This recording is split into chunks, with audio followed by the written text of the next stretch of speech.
Disclaimer. The following is a video reviewing this week's episode of RuPaul's Drag Race. This is a review of what is presented to us by the producers and nothing more. This is not commenting on who the queens are as people, as I do not know them personally. This is just about what we see on screen. Any hateful comments about or towards the queens will not be tolerated and will be removed.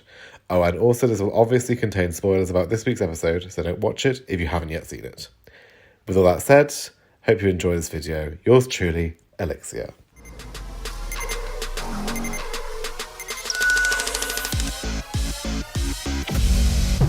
Hello everyone, and welcome to another Drag Race review with me, ElliXia Q Valentine. This week we'll be discussing episode 2 of RuPaul's Drag Race UK vs. the World Season 1. How are you all doing? You doing good?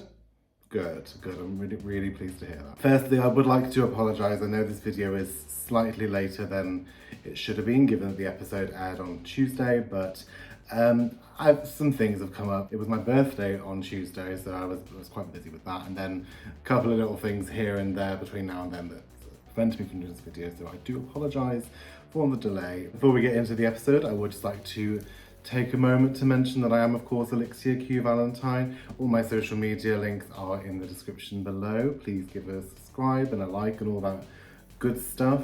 And just to reiterate from last week, I will not be allowing any spoilers for future episodes in the comments section, so you have been warned. I figured because it's a design challenge this episode, I'd wear a dress that I actually made myself.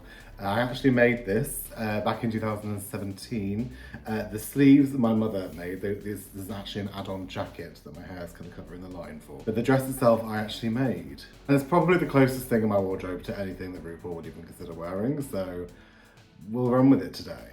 Not that I am delusional to think that RuPaul would wear this. I know he wouldn't, but if he had to pick something out of my wardrobe, it would probably be this.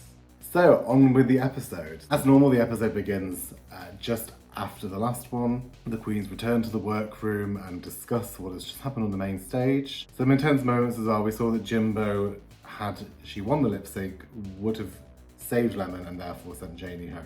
Janie clearly has some feelings about that as well, which is interesting. What's great about this scene actually is watching all the other queens' reactions, especially Monique and Pangina.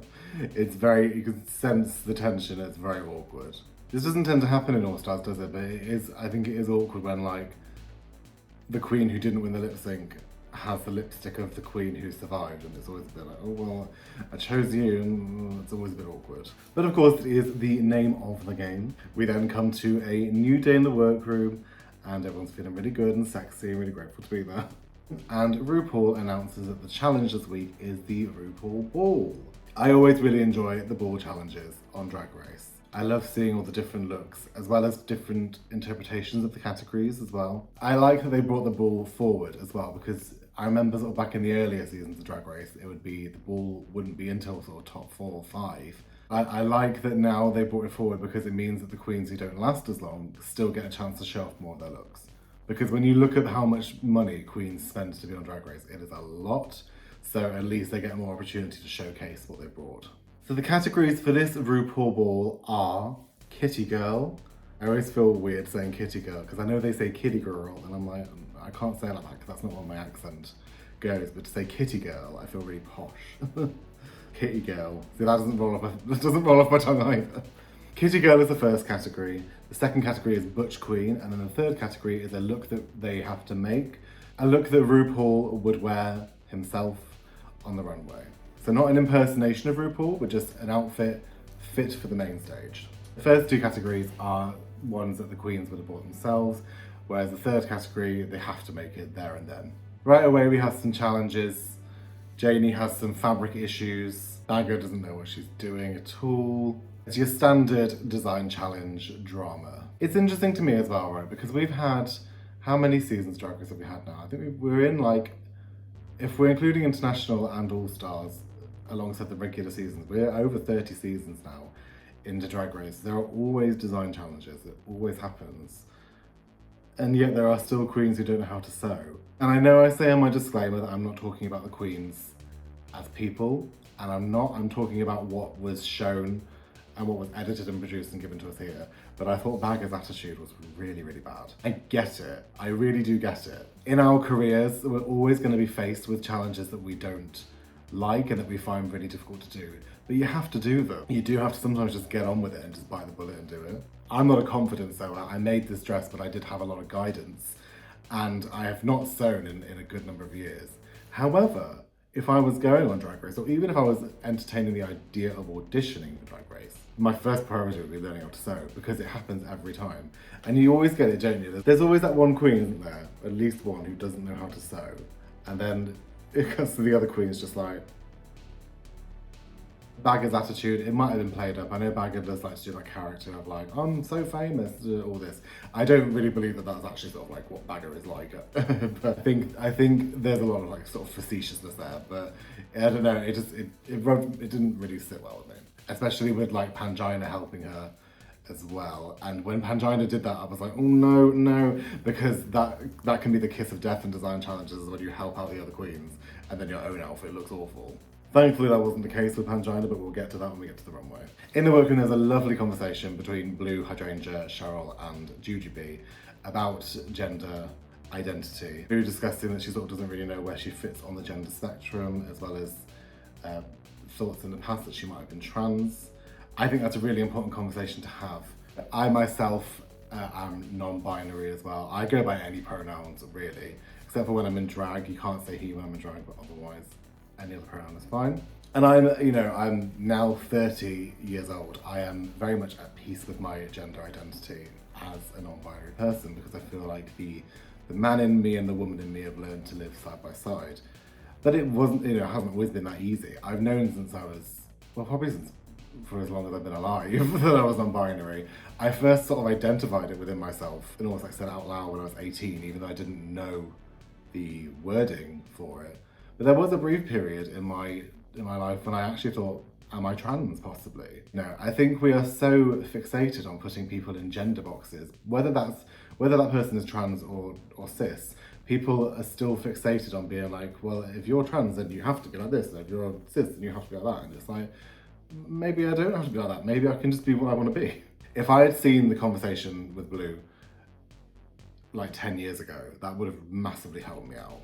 And I hope that, it can help some other viewers who are watching it, as well as, friends and family of people who are non-binary or maybe struggling to sort of find what their gender is. And it can help them learn to be supportive. Workroom conversations that get deep and emotional are quite standard of Drag Race, but that one was one that particularly resonated with me. So thank you, Blue, Cheryl and Jujube. Before you know it, it's time for the runway, and Ru is up on the main stage in this gorgeous sort of multicoloured dress. I really, really liked Ru's outfit this week. I thought it looked like it was painted on, it was beautiful. Significantly better than last week's outfit, that's for sure. We have Daisy May Cooper as a guest judge as well, the star of this country. I thought she was really funny, really ridiculous, very British humour, very funny. And so on the runway we have the queens walking their 3 categories. I'm going to go through them in order of the queens, but I'm going to do like all their categories at once. And I'm going to do it in the order that they walked the runway. First we have Pangina Heels. Her kitty girl look, I absolutely adored. I thought it was genius. I thought it was brilliant. I thought it was really well made. The eyes were fantastic. It was definitely my favourite of that category for me. I thought it was a genius idea. I would never think to go for a Sphinx cat when doing like a cat-inspired look, but it was brilliant. Her Butch Queen look as well was wonderful. It was such a wonderful vision. I mean, Daisy said, didn't she, it was fucking inspired. And she sold it so incredibly well. And Pangina's RuPaul look, I thought was lovely as well. I can see what the judges meant in terms of it needing a bit more of a bottom half. But to be honest, I really liked it. I thought it looked great as it was. A different bottom half could have made it look even better. But I thought it was absolutely stunning. The hair and the makeup, especially the earrings, I thought she looked amazing. To me, Pangina was one of the best this week. And I'm still team Pangina at this point. Coming up next, we have Janie Jacquet, who was this week's winner. We'll get on to that as and when it comes to the outcomes. But yeah, I thought Janie did good this week. Her kitty girl look, I didn't really sort of get why she went for sort of an ancient Egyptian Cleopatra look with just some cat ears. I wasn't really sure. I didn't mind the look. Her Butch Queen look was very, very simple, but I think she sold it really, really well. And that's the thing, when we talk about ball culture, you know, from way back in the day, traditionally, with the categories, it's not just the look or the outfit, it's the way you sell it, the way you sell the character and the fantasy. And I think Janie did that to a T. That sort of prison jumpsuit, very butch, yet still feminine at the same time. I thought she sold the hell out of it. And then her last look, the RuPaul look, I thought was very lovely as well. I thought it was very well made. The silhouette was really, really good. I thought she looked gorgeous in it. Whether or not I would have given her the win, I don't know. We'll get to that obviously. But I am glad to see that Janie got some redemption for last week, definitely. Third queen up is Cheryl Hole, our dearly departed Shez. I'm not threatened.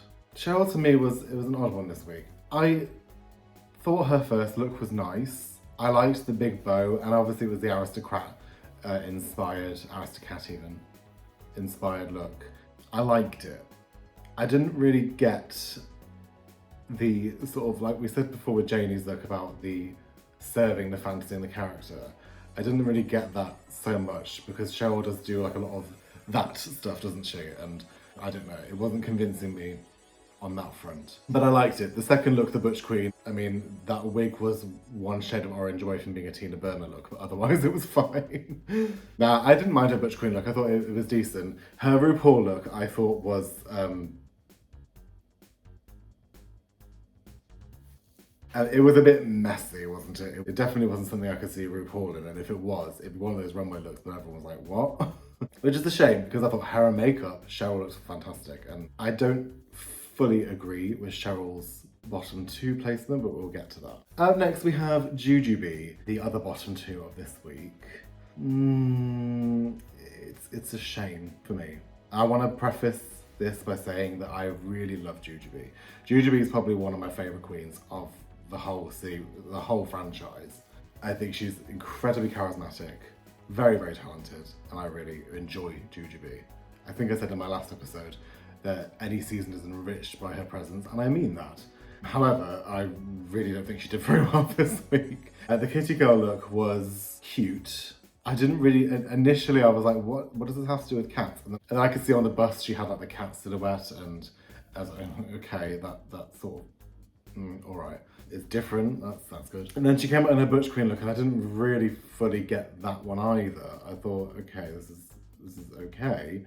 I thought the flowers on the inside were nice, and I liked that she wanted to sort of blend butch and beauty together. Yeah, it didn't really do it for me. And then her last look, the one that she made, I thought it was a nice dress. The thing is, on Drag Race, you don't want just nice, do you? You want more than nice. The main problem I had with it, though, was the crotch. The last week's episode, there was a little bit of a crotch issue as well, but it wasn't so bad. But this time, like, she fully had a capital V out.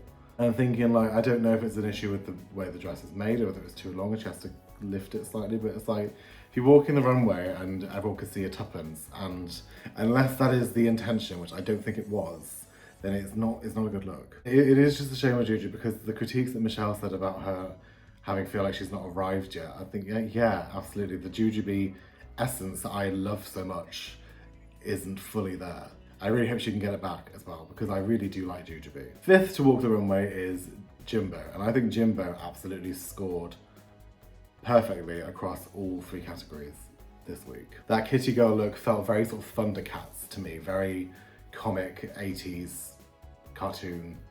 I thought it was amazing. I thought she looked so good in that sort of neon orange. Her Butch Queen look as well with the bike. I thought Daisy's dildo critique, that was hilarious. I thought it was great, I thought it was inspired. She gave me sort of Cher vibes a little bit with it as well. And then the RuPaul look was gorgeous as well. That lovely gold, like bronze gold dress with the big hair. I thought Jimbo did fantastically.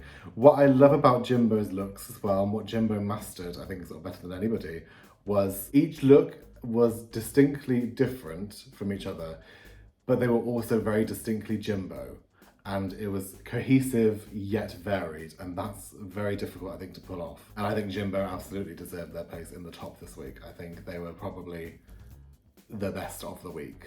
I'd say probably. I would say definitely they were the best of the week, actually. I also just love as well how Jimbo can be really funny on the runway. Like, when she didn't win the lip sync and was like, oh, I wanted to win, and made RuPaul laugh while doing it. There aren't many queens, I think, who could get away with that.